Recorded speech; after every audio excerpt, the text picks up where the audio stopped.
Eu queria pegar um gancho nessa fala do malandro, porque ela é muito importante se a gente voltar até o período do final do Império. Acho que a gênese do malandro que a gente conhece é o capoeira, né? Para quem não sabe, existiam maltas de capoeira que a gente não pode chamar malta de gangue, mas era um agrupamento de capoeiristas. Talvez isso aqui esteja melhor.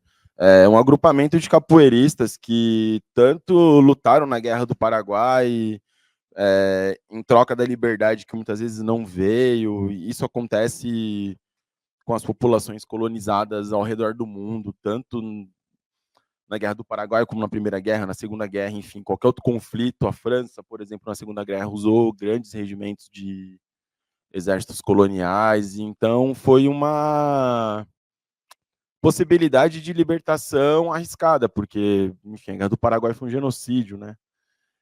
Essas duas maltas de capoeira, elas tomam uma proporção tão grande que tem um livro chamado A Capoeira Escrava e Outras Tradições Rebeldes do Rio de Janeiro, que o autor afirma que a capoeira foi o movimento mais perigoso para o final do Império.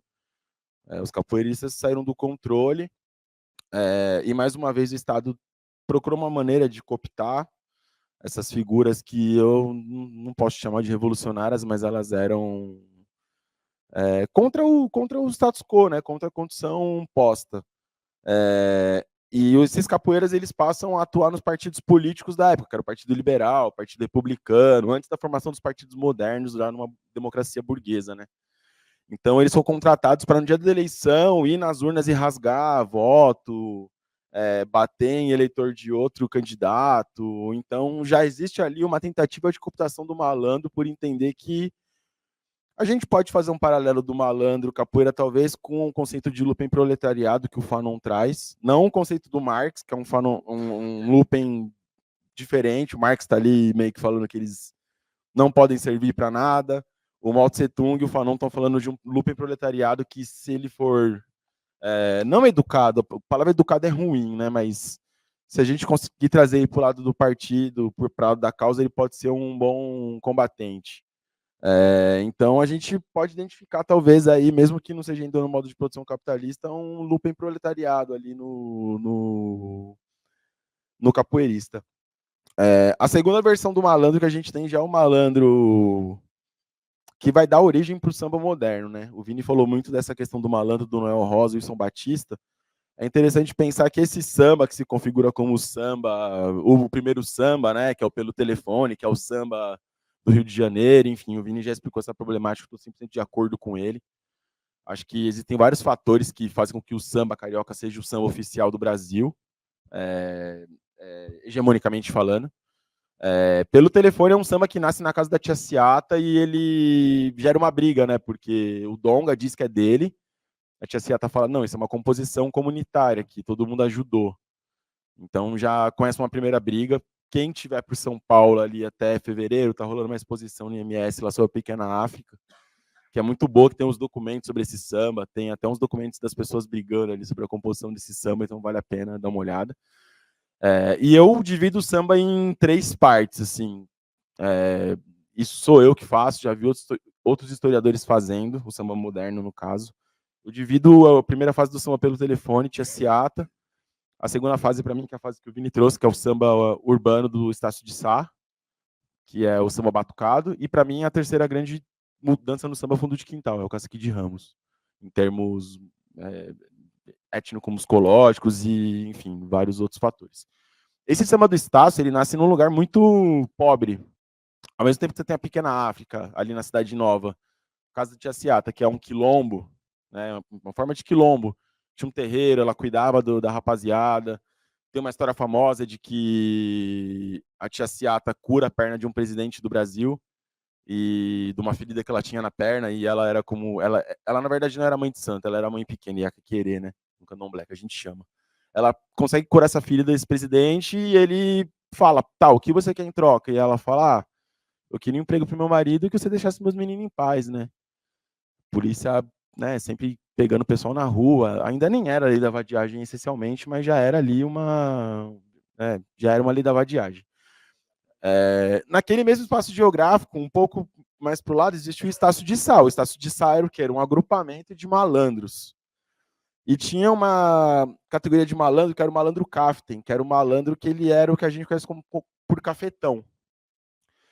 Existia um grande tráfico de mulheres da Europa, principalmente oriental, durante a Primeira Guerra. Existe uma organização chamada Midgalzui, uma organização judaica, que tinha um predomínio desse tráfico de mulheres.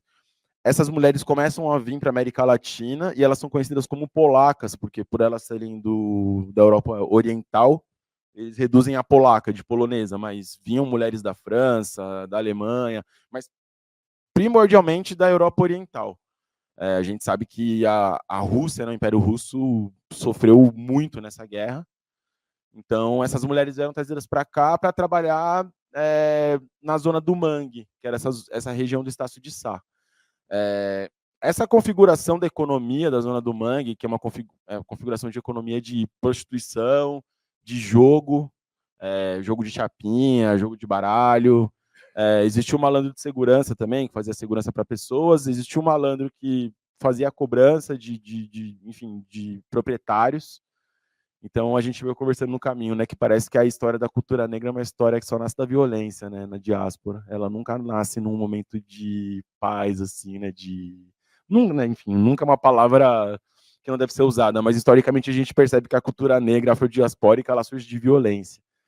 E a partir dessa relação entre essa turma do Estácio, que era uma turma de malandro, que já fazia o seu batuque ali, com a galera da Pequena África, da casa da Tia Ciata, essa relação dialética dá origem ao samba moderno, o samba urbano, que é o chamado samba batucado. Até então o samba ele era um samba de acorde, né, mais voltado para o choro, tinha muita influência da polca, muita influência das marchas. A música europeia influenciou muito o samba, acho que é importante falar isso porque às vezes a gente busca uma pureza racial na cultura que ela não existe. Principalmente a gente pensar a raça enquanto categoria social, né, não enquanto categoria biológica. Então, acho importante a gente reconhecer que existe sim essa influência, mas ao mesmo tempo defender a negritude, né, do samba, a negritude do rap, enfim. Como esse samba da Tia Ciata não era um samba batucado, para a galera do Estácio, o carnaval não andava, porque você desfilava na rua, na Praça 11, ali, naquele ritmo de machixe, não dava pé. O Bidê, que era um dos caras do Estácio, cria a cuíca e cria o tambor, se eu não me engano, cria o surdo. O Ismael Silva ajuda a implementar o tamborim, e assim a gente começa a ter o samba batucado. Tem até uma anedota, né, que ele conversa com o Donga fala, isso não é samba. O Ismael Silva falou que é samba. Aí o Donga fala, pelo telefone. E aí o Ismael Silva fala, isso não é samba. O Donga fala, o que é samba? Daí ele começa a cantar o samba dele, se você jurar. E aí ele explica o samba assim, ele fala, samba de verdade é tipo, ele não explica com palavras.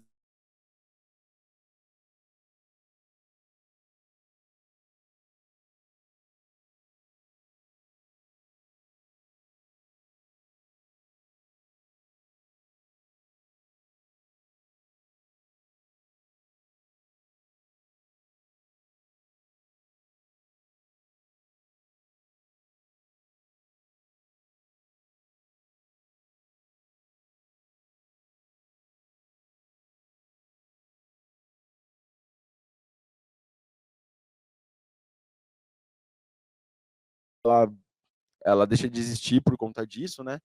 Porque alguns integrantes da Internacional eles começam a se tornar chauvinistas, né? Pelo que o Lenin falava, né? A luta não era mais pelo proletariado alemão, era pela pátria alemã contra a pátria. Então, os conflitos nacionais eles estavam estourando pelo mundo inteiro ali. O Brasil passava por um processo diferente, porque era um país que tinha uma república velha, que parecia mais uma economia escravagista feudal, né? Você tinha vários núcleos de poder dentro de uma república federativa ali que intercalavam ali o poder presidencial, mas a economia não era integrada, não existia uma integração geográfica também. Então a figura do Vargas é muito importante, e é bom falar que importante não é um elogio, né? Enfim, está sendo feita uma live, a gente sabe como que a internet é problemática, então é importante deixar claro que importância não significa nada positivo. É que eu acho que fala de ser getulista. Exato. É uma figura incontornável para se pensar Brasil, né? Nessa mesma época que surge Martins Sererê, o livro, existiam livros de contos, ali por 1917, em que os contos falavam sobre histórias de princesas que se tornavam brancas. Ou seja, assim como a escravidão negra precisou de uma explicação, tamanha a quantidade de negros que foram levados para o Novo Mundo, ao contrário da escravidão branca que existia, inclusive o Eric Williams, que é um teórico afro-caribenho, fala muito disso, né, de que a escravidão ela teve várias cores, mas a escravidão negra ela tomou uma proporção tão grande que se precisou de uma explicação. Então, a superestrutura sempre vai se desenvolver muito depois que a infraestrutura. Então, as explicações para esse Brasil começam a surgir depois que se percebe que o Brasil não consegue mais conviver com aquele sistema escravagista. O samba conta muito a história da Princesa Isabel. Né? Hoje a gente sabe que existe uma influência muito forte do imperialismo britânico para o fim da escravidão no Brasil. Um país com escravos não tem salário. Se você tem salário, você não compra mercadoria, seguindo uma lógica rápida assim do capitalismo, né? Então, o Brasil foi pressionado por muito tempo, né, para que acabasse com a escravidão. Claro, com a luta também dos abolicionistas, isso tem que ser deixado muito claro. Mas também que a abolição tem um interesse capitalista por trás, né? Ao mesmo tempo que a escravidão ela ergue o capitalismo, ela passa a ser um empecilho para o desenvolvimento do capitalismo. Com o governo do Vargas, ali em 37, começam a ser criados aparatos de propaganda do Estado. O Vargas, por ser um trabalhista e por ser um cara que quer ter um desenvolvimento industrial e uma proletarização da população brasileira, ele precisa de pessoas que façam parte do trabalho assalariado. E você não pode ter malandros na rua ganhando sendo cafetão. Eu não sei se essa é a melhor palavra para usar, mas estou usando aqui a palavra da época, né? Que se usava o cafetão, o malandro, bicheiro. O malandro Kaften, né? Um sambista muito famoso, o Brancura, foi um dos principais sambistas da turma do Estácio, do samba batucado. Estima-se que ele tinha em seu poder 200 mulheres.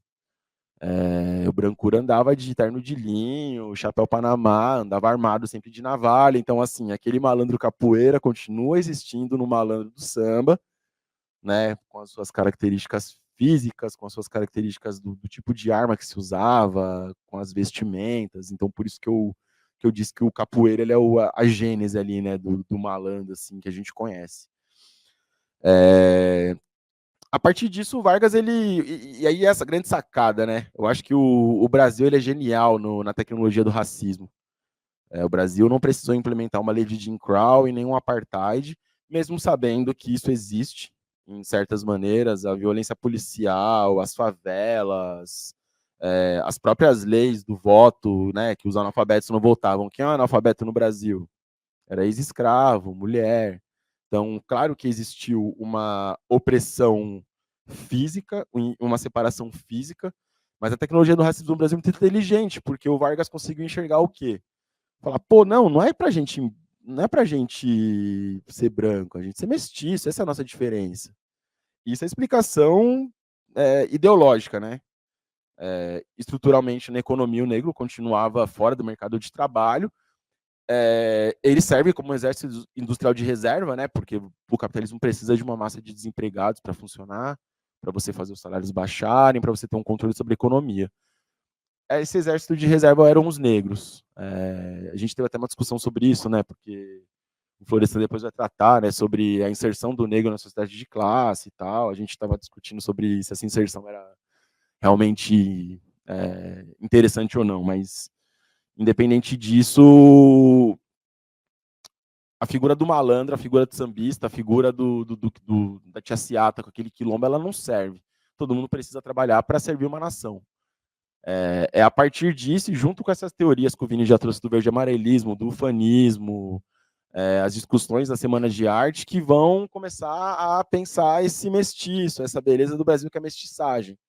Para quem não sabe, o Zé Carioca, o Walt Disney, ele criou baseado no que ele via como brasileiro. E o Zé Carioca, ele parece um malandro, ele tá de chapéu, o jeito dele.